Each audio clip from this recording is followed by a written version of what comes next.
যারা এবছর উচ্চ মাধ্যমিক পরীক্ষা দিতে চলেছ তাদের জন্য ইতিপূর্বে আমি একটি ইতিহাসের সাজেশন নিয়ে আলোচনা করেছি। আজকে মূলত তোমাদেরকে আলোচনা করব পলিটিক্যাল সায়েন্সের সাজেশন নিয়ে। অর্থাৎ যারা 2025 সালে উচ্চ মাধ্যমিক পরীক্ষা দিতে চলেছ তাদের পলিটিক্যাল সায়েন্সের কোন কোন প্রশ্ন পড়তে হবে সেই সংক্রান্ত আজকে আলোচনা করা হবে। তবে পলিটিক্যাল সায়েন্সের সাজেশনের নিয়ে আলোচনা করার পূর্বে আগে বলে রাখি, তোমাদের পলিটিক্যাল সায়েন্স ও ইতিহাসের মতো 100 নম্বরের পরীক্ষা হবে, যার 20 নম্বরে থাকবে প্রজেক্ট এবং 40 নম্বরে থাকবে শর্ট প্রশ্ন ও 40 নম্বরে থাকবে বড় প্রশ্ন। বড় প্রশ্ন বলতে এখানে মূলত 8 নম্বরের প্রশ্নের উত্তর লিখতে হবে, যেভাবে ইতিহাসে ছিল। অর্থাৎ এই 8 নম্বরের মোট 5টা প্রশ্ন তোমাদেরকে লিখতে হবে এবং এই প্রশ্নগুলো নিয়ে আজকে তোমাদেরকে আমি আলোচনা করব।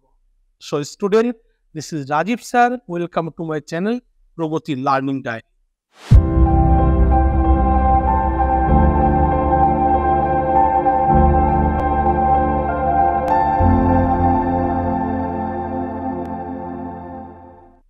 প্রথমে বলি প্রথম অধ্যায়ের কথা। দেখো, তোমাদের পলিটিক্যাল সায়েন্সে মোট 9খানা অধ্যায় থাকবে। এর মধ্যে সব অধ্যায় কিন্তু বড় প্রশ্ন থাকবে না। প্রথমে দেখো, প্রথম অধ্যায়ের নাম হচ্ছে আন্তর্জাতিক সম্পর্ক। এই অধ্যায় থেকে আমি 3টে প্রশ্ন সাজেস্ট করেছি। প্রথম প্রশ্নটি হলো, জাতীয় শক্তি বা ক্ষমতা বলতে কি বোঝো? এর মূল উপাদানগুলি সংক্ষেপে বর্ণনা করো। পরের প্রশ্ন, জাতীয় স্বার্থ কাকে বলে? জাতীয় স্বার্থ রক্ষার বিভিন্ন উপায়গুলি উল্লেখ করো। তার সঙ্গে পাঠ প্রশ্ন রয়েছে, বিদেশ নীতি নির্ধারণে জাতীয় স্বার্থের ভূমিকা লেখো। তারপরে প্রশ্ন দেখো, বিশ্বায়ন কাকে বলে? বিশ্বায়নের প্রকৃতি আলোচনা করো। এই 3টে প্রশ্ন প্রথম অধ্যায় থেকে ভীষণ ইম্পর্টেন্ট প্রশ্ন। তবে এই 3টে প্রশ্নের মধ্যে আমি প্রথম দুটো প্রশ্নকে বেশি গুরুত্ব দেওয়ার কথা তোমাদেরকে বলবো। পরে দেখো পঞ্চম অধ্যায়। এবার প্রথম অধ্যায়ের পর যে বাকি যে অধ্যায়গুলো রয়েছে, অর্থাৎ দ্বিতীয় অধ্যায়, তৃতীয় অধ্যায়, চতুর্থ অধ্যায়, এই সকল অধ্যায় থেকে কোনো রকম বড় প্রশ্ন আসবে না। এখান থেকে সংক্ষিপ্ত প্রশ্ন আসবে। পঞ্চম অধ্যায়ের নাম রাজনৈতিক তত্ত্ব। দেখো, এখান থেকে একটাই মাত্র প্রশ্ন আমার ভীষণ ইম্পর্টেন্ট মনে হয়েছে, অন্য প্রশ্নগুলো তেমন ইম্পর্টেন্ট মনে হলো না। এই একটা প্রশ্ন পড়লেই হবে। এই প্রশ্নটা হচ্ছে, উদারনীতিবাদ কাকে বলে? উদারনীতিবাদের মূল বৈশিষ্ট্যগুলি আলোচনা করো। পরের অধ্যায় ষষ্ঠ অধ্যায়। একটা কথা বলে রাখি, এই ষষ্ঠ অধ্যায় থেকেও কিন্তু তোমাদের এবছর প্রশ্ন আসার সম্ভাবনা একটু কম।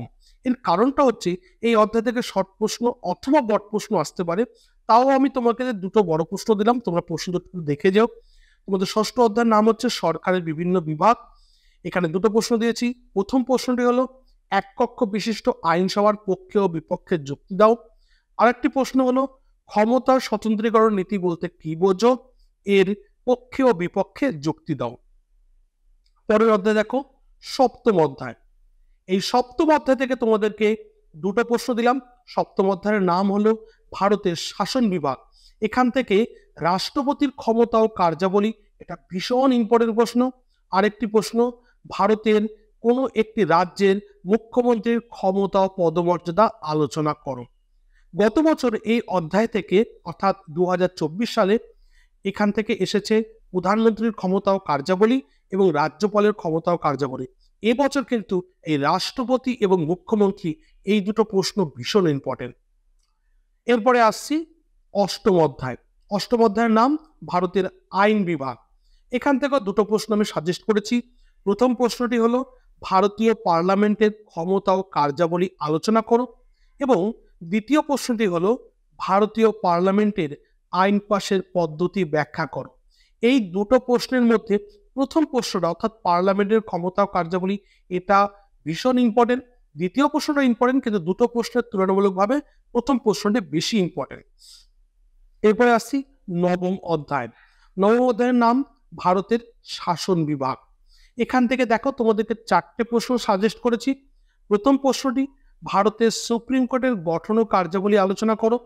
পরের প্রশ্নটি, ভারতের বিচার ব্যবস্থার বৈশিষ্ট্য আলোচনা করো। এবং তারপরে প্রশ্নটি, ক্রেতা সুরক্ষা আদালতের উপর একটি টিকা লেখো। এবং তারপরে প্রশ্নটি হলো, লোক আদালতের উপর একটি টিকা লেখো। এই 4টি প্রশ্নের মধ্যে প্রথম দুটি প্রশ্ন ভীষণ ভীষণ ইম্পর্টেন্ট। পরের প্রশ্ন দুটো ইম্পর্টেন্ট, তবে প্রথম প্রশ্ন দুটো তুলনামূলকভাবে বেশি ইম্পর্টেন্ট।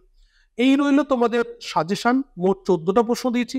তবে তোমাদের পরীক্ষার আগে আমি আর একটা নতুন করে সাজেশন দেবো, লাস্ট টাইম সাজেশন।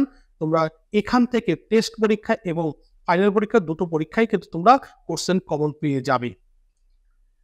তো এই ছিল পলিটিক্যাল সায়েন্সের সাজেশন। তোমরা এই প্রশ্নগুলো ভালো করে করে যাও, এখান থেকে তোমরা 100% কোশ্চেন কমন পাবেই পাবে। এই ধরনের আরো অন্য কোনো সাবজেক্টের যদি সাজেশনের প্রয়োজন হয় অবশ্যই কমেন্ট করে জানিও। এবং আবার বলি, আমাদের চ্যানেলটিকে লাইক এবং সাবস্ক্রাইব করতে ভুলো না।